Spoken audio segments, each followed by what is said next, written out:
జీవోలు ఈ మెడికల్ కాలేజీలు ప్రైవేట్ పరం చేయాలనేటువంటి జీవోలను మేమందరం వాటిని అప్పిరెడ్డి గారు, నేను, వేణుగోపాల్ రెడ్డి గారు, కార్పొరేటర్లు, నిమ్మకాయల రాజనాథ్ గారు అందరం కలిసి ఈ భోగి మంటల్లో దహనం చేశాం.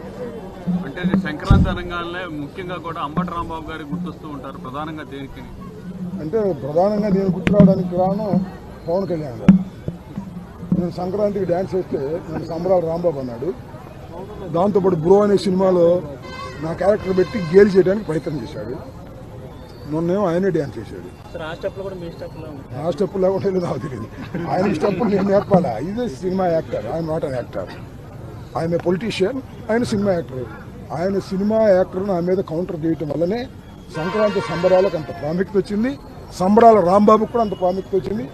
నేను సంబరాల రాంబాబు అని పవన్ కళ్యాణ్ గారు అంటే అవును, నేను సంక్రాంతి సంబరాలు చేస్తాను కాబట్టి సంక్రాంతి రాంబాబునే అని చెప్పి నొక్కి ఒక్కాణించాను.